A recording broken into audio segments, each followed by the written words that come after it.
Who knows if you can see what I am playing, but I am playing Katawa, I guess. I don't know. I don't know how to say it.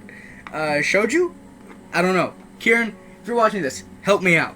But this game is supposed to be a game for horny bastards. Yeah. That was awesome. The music paused right whenever I said that. But whatever, screw all that. This game is being played by Milby, and I don't know who else. I just saw him playing it because Kieran, my best friend, sent me the link. So, and you can't record it in full screen, which sucks. So I am very terribly sorry about that. But you're just going to have to not be blown away at the backgrounds. That cheat engine, don't worry about it. It's an old thing. I don't use it anymore. But, well, actually, to be honest, I did use it for the Unturned series that we had going. I don't know if we're going to continue it. It's not really... It's just one of those things. But, anyways, let's get this started. And just so you know, I am not a horny bastard right now. I'm completely stable. A light breeze caused the naked branches overhead to rattle. Okay, right into it. Okay. This is a popular retreat for couples in the summer. The deciduous trees provide a beautiful green canopy, far out of sight of teachers and fellow students. But now, in late winter, it feels like I'm standing under a pile of kindling.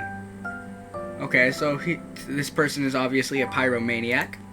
I breathed into my cupped hands and rubbed them together furiously to prevent them from numbing in this cold. Hasayo. Just how long am I expected to wait out here anyway? I'm sure the note said 4 o'clock p.m. Ah, yes, the note slipped between the pages of my math book while I wasn't looking. As far as the cliches go, I'm more of a fan of the letter in the locker. But at least this way shows a bit of initiative. As I ponder the meaning of the note, the snowfall gradually thickens. The snowflakes silently fall from the white painted skies, and the only sign of time passing from this stagnant world. What is going on? I have no idea. So I guess that's like a love forest? I don't know. Their slow descent upon the frozen forest makes it seem like time has slowed to a crawl. The rustling of dry snow underfoot startles me, interrupting the quiet mood. Someone is approaching me from behind. Ooh, somebody's gonna get his booty taken. Hi, Hisayo. You came? A hesitating, barely audible question. However, I recognize the owner of that dainty voice instantly. I feel my heart skip a beat. It's a voice I've listened to hundreds of times, but never as more than an eavesdropper to a conversation. Somebody's a stalker. Oh! I turn to face this voice, the voice of my dreams, and my heart begins to race. What's about to happen? Damn! She got that booty! I wanna call? I got a note telling me to wait here. It was yours? Damn it. I spent all afternoon trying to come up with a good line, and that was the result? Pathetic. Yes, I asked a friend to give you that note. I'm so glad you got it. Why can't we see her face yet? Oh my god. This is just building so much anticipation. I don't know how to react. A shy, joyous smile that makes me so tense I couldn't move a single muscle even if I tried. Look at that face of pure confusion. Oh no, what's going on? Oh no. Heartbeat. My heart is pounding now, as if it were trying to burst out from my chest and claim this girl for itself. Wow, me and my heart would have problems if I was this guy. So, here we are, out in the cold. Once again, the wind stirs up the branches, the, whatever noise is music to my ears. One crow flinches ever so softly against the gust of wind. As it passes, she rights herself, as if supported by some new confidence.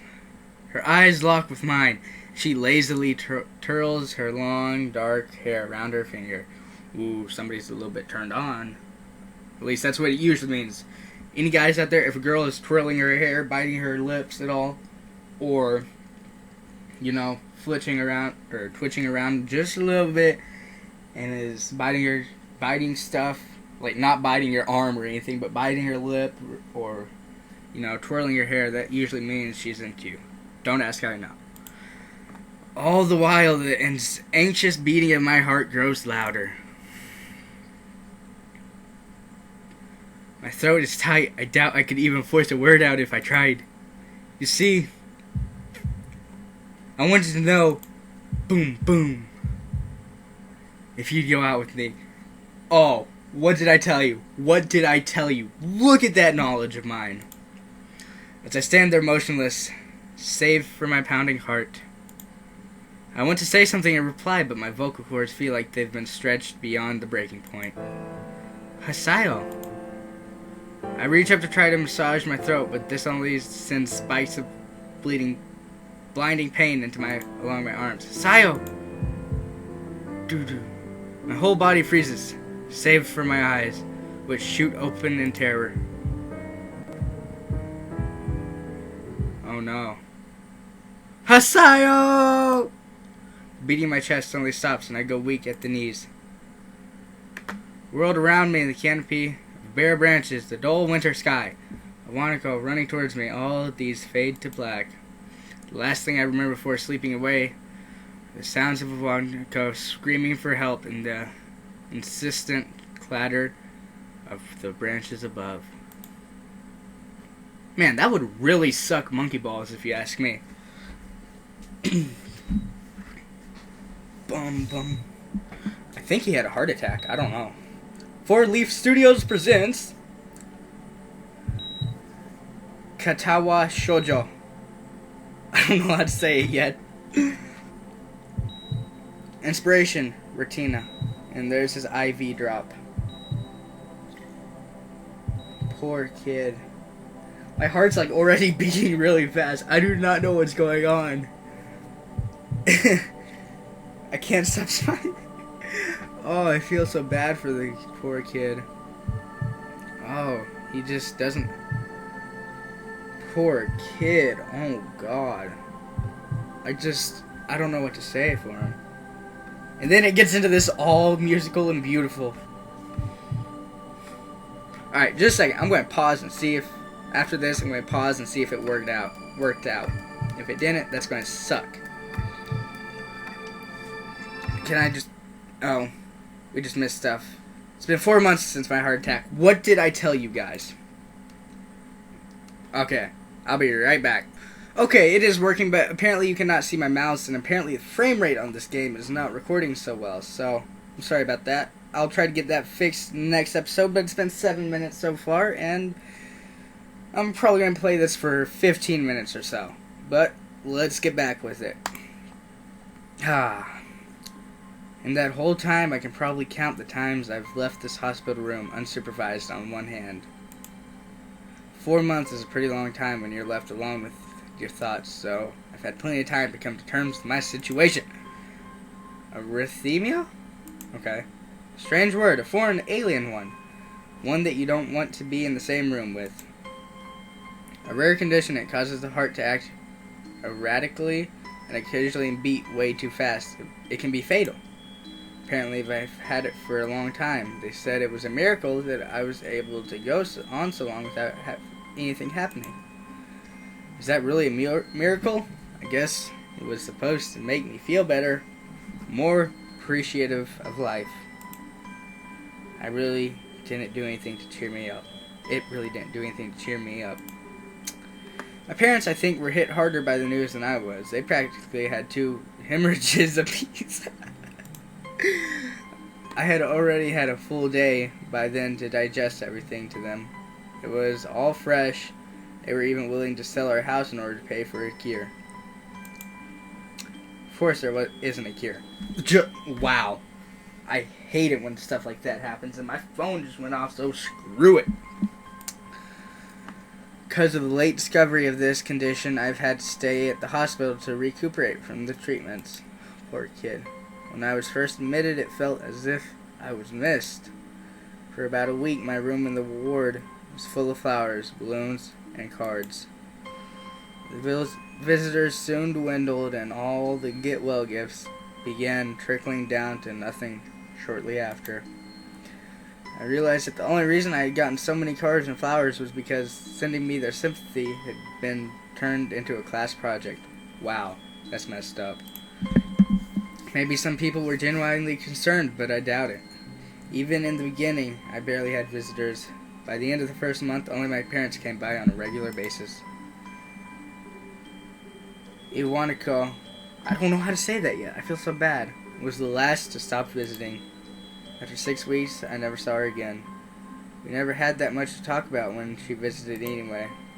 She didn't touch the subject that was between us on that snowy day ever again. The hospital. It's not really a place I'd like to live in. Doctors and nurses feel so impersonal and faceless. I guess it's because they're in a hurry. They have a million other patients waiting for them, but it makes me feel uncomfortable. For the first month or so, I asked the head cardiologist every time I saw him for a rough estimate of when I'd be able to leave. He never answered anything in a straightforward way, but told me to wait and see if the treatment and surgeries worked. So I idly observed the scar with those surgeries had left on my chest slowly change its appearance over time, thinking of it as some kind of an omen. I still ask the head cardiologist about leaving, but my expectations are low enough now that I am not disappointed anymore when I don't get a reply, and the way he shuffles around answer shows that there is at least some hope. At some point I stopped watching TV. I don't know why. I just did. Maybe it was the wrong kind of for my situation. I don't know. I started reading instead. There was a small library at the hospital. Although it was more like a storeroom for books, I began working my way through it, one small stack at a time. After consuming them, I would go back for more. Found that I liked reading, and I think I even became a bit addicted. I started feeling naked without a book in my hands. That is awkward to say. Wow. But I mean, that is a very beautiful part of literature. He really just described how he felt. Oh my god, it sounded like a freaking literature nerd. But I loved the stories. That was what my life was like. The days became increasingly harder to distinguish from each other, differing only by the book I was reading and whether outside it felt like time blurred into some kind of gooey mass. I was trapped inside instead of moving within. A week could go by without me really noticing it. Sometimes I'd pause in realization that I didn't know what day of the week it was. But other times, all the things that surrounded me would painfully crash into my consciousness. Through the barrier of non-challenge I had set up for myself. Pages of my book would start to feel sharp and burning hot, and the heaviness in my chest would become so hard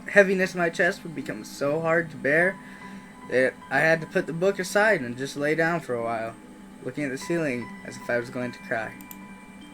But that happened only rarely, and I couldn't even cry. Today the doctor comes in and gives me a smile. He seems excited, but not very. It's like he's trying to make an effort to be happy on my behalf. My parents are here. It's been a few days since I've seen them last seen them. Both of them are sort of depressed or dressed up. Is this supposed to be some kind of special occasion? It's not a party. There's this ritual the head cardiologist has. He takes his time sorting his papers, then setting them aside as if to make a point of the pointlessness of what he just did. Then he casually sits down on the edge of the bed next to mine. He looks at me in the eyes for a moment. Hello, Hisayo. How are you today? I don't answer him, but I smile a little back at him. I believe that you can go home. Your heart is stronger now, and with some precautions, you should be fine. We have all your medication sorted out. I'll give your father the prescription. The doctor hands a sheet of paper to my dad, whose expression turns wooden as he reads it quickly. So many. I take it from his hand and take a look myself, feeling numb. How am I supposed to react to this? Absurdly long list of medications starting back at me from the paper seems insurmountable. They all blend together in a sea of letters. Alright guys, that is actually the end of this episode, so I hope you all enjoyed. And I might have another series coming out also. I'm still sticking with Tinker City. They've helped me out a lot, but I'm trying to bring more series, a bigger variety of series. I'm trying to bring a bigger amount of series to my. I don't even know how to say this. I'm bringing more things to my channel, is what I'm trying to say. But I was trying to make it sound professional, but I failed. But this is one Sky Factory. I don't know if I ever did upload that. It's going to be coming, and then whenever I get my PS4 and Elgato capture card, I am going to be doing gameplay on that as well. New videos should be coming out every day, so you can look forward to that. This weekend, it's Sunday right now, I have spent all weekend recording and just playing around with friends, talking, so there should be at least one new episode every day of the week this week, and you can look for that. And right now, I'm actually sorting out a schedule. I'm probably going to use Windows spreadsheet, or whatever it's called, Windows Excel maybe, to set up my schedule. And I'm going to follow that schedule every single week. And that schedule is going to determine how I record, and what I record, and how long of an episode, and what that episode will be about, I guess. I don't know. But this week has been a good week. I have made a lot of views, and I just want to thank you guys for that. This episode is probably going to be longer than usual. I don't know for a fact, because I don't have my timer running. Stupid of me. But I guess I don't know how to thank you guys yet.